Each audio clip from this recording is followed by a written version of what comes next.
Halo Sobat Untidar, jumpa lagi di Sarang Untidar, ngobrol santai bareng Untidar. Kali ini kita kedatangan UKM Kopma. UKM ini merupakan salah satu wadah untuk menggali dan juga mengelola mengenai kewirausahaan, yang dimana hal tersebut merupakan salah satu visi besar dalam Universitas Tidar. Halo, selamat siang Mbak Nur. Apa kabarnya nih hari ini? Sehat ya? Alhamdulillah sehat. Oke, kita langsung aja ke pertanyaan yang pertama mungkin ya Mbak Nur. Bisa diceritain mengenai UKM Kopma itu sebenarnya apa sih? Oke, izin menjawab ya. Sebelumnya perkenalkan, saya Nur Cihayatiningsi, mahasiswi Ekonomi Pembangunan Angkatan 2021. Mungkin saya akan menjelaskan sedikit terkait UKM Kopma itu apa dan di sini itu sebagai apa gitu. UKM Kopma itu tuh merupakan unit kegiatan mahasiswa yang ada di Universitas Tidar.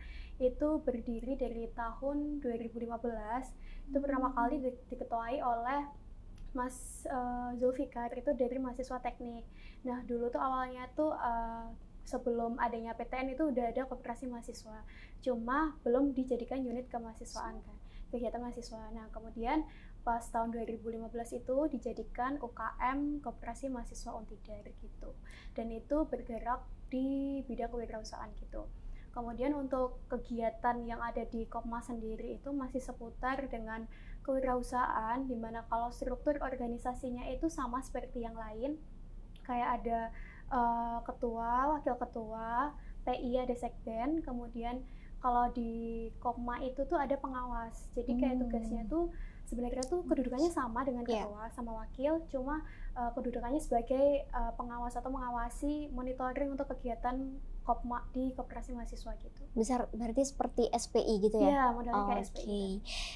Selanjutnya nih, untuk di UKM Kopma sendiri, jenis usaha atau kegiatan yang dikelola oleh UKM itu ada apa aja oleh UKM Kopma?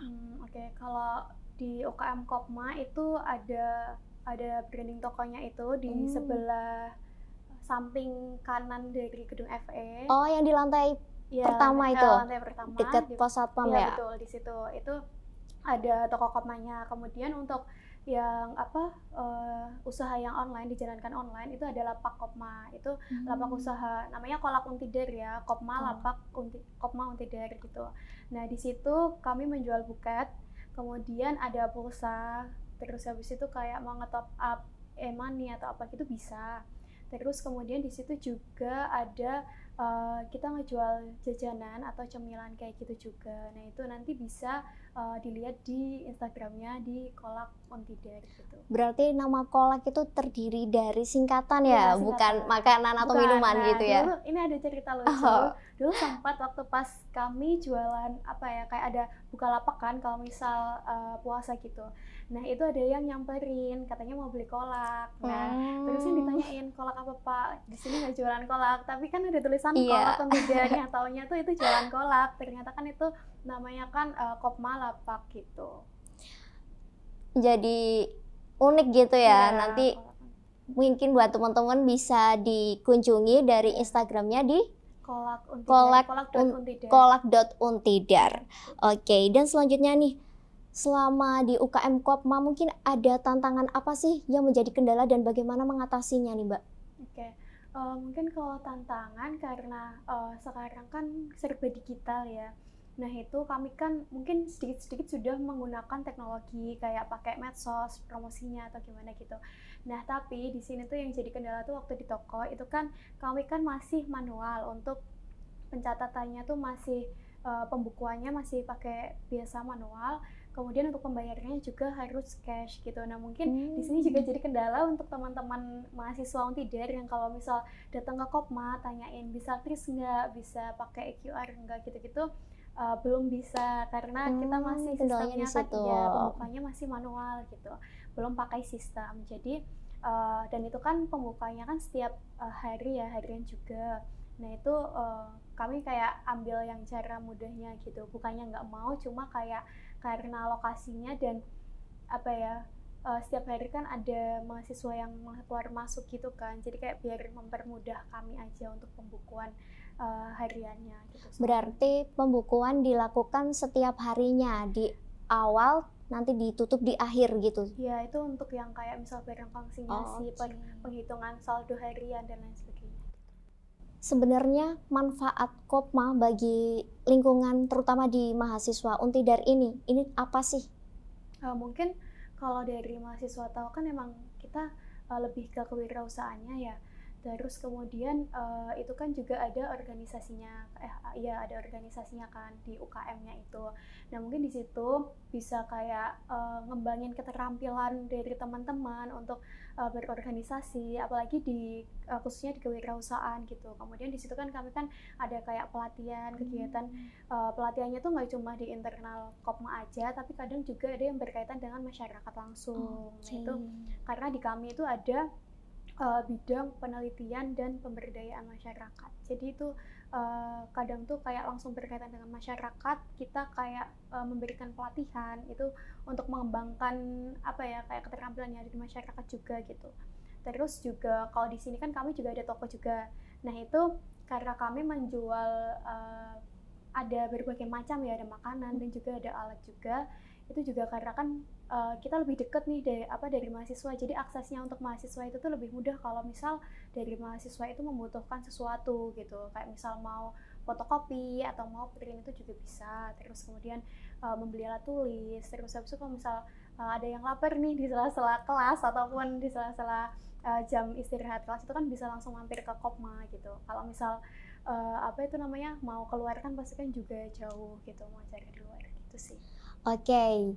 Baik, bagi Sobat Untidar mungkin ada sedikit informasi mengenai jikalau sedang jeda kuliah gitu ya Mbak. Jeda kuliah bisa mampir ke Kopma Untidar yang letaknya berada di lantai 1 dekat gedung Fakultas Ekonomi dan juga dekat dengan gerbang ya Mbak. Oke. Mungkin bisa mampir ke situ untuk jajan-jajan. Oh iya Mbak, ini saya juga penasaran nih mengenai jajan-jajan yang tersedia di UKM Kopma gitu ya. Nah, itu tuh berasal dari mana sih Mbak? Atau dari mahasiswa atau dari masyarakat luar Untidar yang bisa memasukkan makanan ke situ atau bagaimana? Kalau untuk makanan di sana dan jajanannya itu kan ada barang yang emang kami menyediakan, ada juga yang konsinyasi. Nah, kalau konsinyasi itu biasanya tuh ada titipan dari mahasiswa gitu-gitu. Itu bisa menitipkan makanan di situ. Tapi ada syaratnya kayak mungkin kalau misal di Kopma udah ada produknya, kayak misal ada risol nih, ada yang masukin risol. Nah, kalau bisa diinovasiin lagi ataupun dibedain lagi biar nggak sama gitu. Walaupun nanti kan kalau misalnya krem itu bakal habis semua, tapi lebih baiknya itu kan kayak dibeda-bedain agar lebih bervariasi gitu. Nah, kalau misal kayak jajanan dan minuman yang biasa itu soft drink, terus cemilan yang kemasan itu biasanya kami menyediakan sendiri. Oke. Jadi buat mahasiswa Untidar yang memiliki hobi masak nih bisa langsung dititipkan makanannya ke UKM Kopma, bisa langsung datang aja ya Mbak. Oke. Terbuka ya Mbak secara lebar bagi seluruh mahasiswa. Oke. Nggak harus dari Fakultas Ekonomi aja ya? Nggak harus, semua mahasiswa bisa, asalkan anggota Kopma juga. Dan ini Mbak, terkait di Kopma itu kan ada seperti simpanan-simpanan. Nah itu seperti apa sih Mbak simpanan? Oh iya, nah kalau koperasi itu kan pasti kan ada simpanan wajib pokok dan lain sebagainya itu. Nah kalau dari Kopma Untidar itu yang sudah berjalan itu simpanan pokok wajib sama ada sukarela. Nah kalau simpanan pokok itu biasanya tuh dibayarkan sekali ketika mereka masuk. Terus kemudian yang wajib itu kalau di kami sekarang, periode sekarang itu 6 bulan sekali membayarkan simpanan wajibnya gitu. Nah untuk simpanan itu bisa berubah setiap periode mungkin ya. Itu tergantung dari ADART yang sudah ditetapin gitu. Nah nanti ada ketentuannya kayak pembayarannya itu mau berapa bulan sekali gitu. Nah untuk sekarang itu kan 6 bulan sekali. Terus kemudian untuk yang sukarela itu sesuai kayak keinginan anggota mau membayarkan simpanan sukarela itu atau enggak. Karena itu nanti akan mempengaruhi dari SHU atau sisa hasil usaha. Gitu. Untuk pembagiannya itu bagaimana Mbak?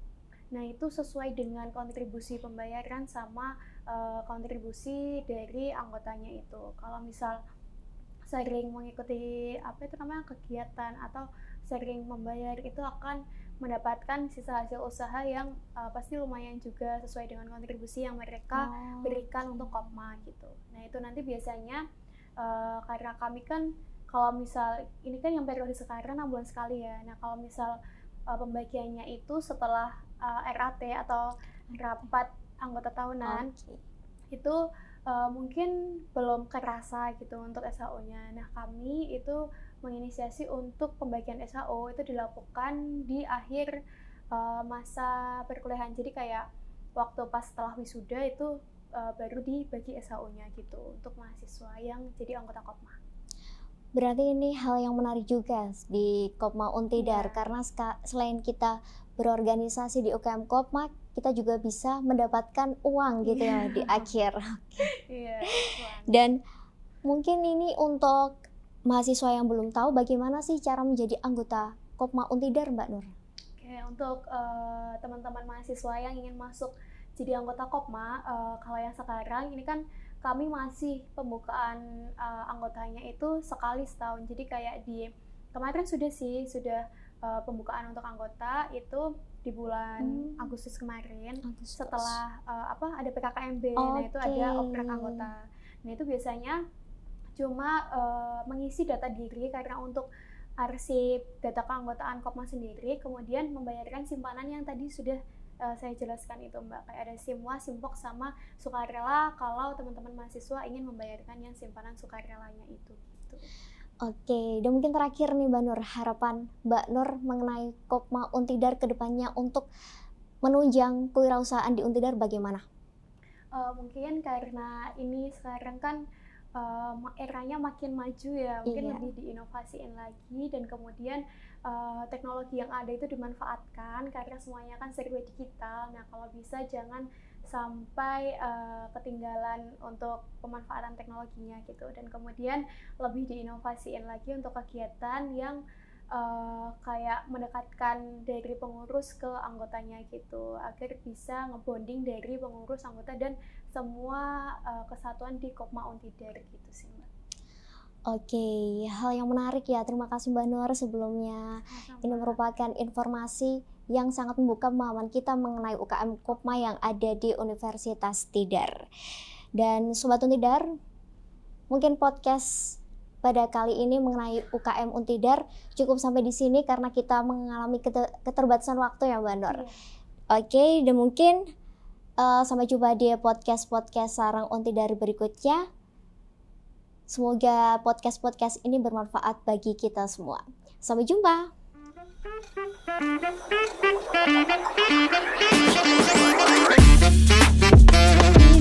Udah, ya.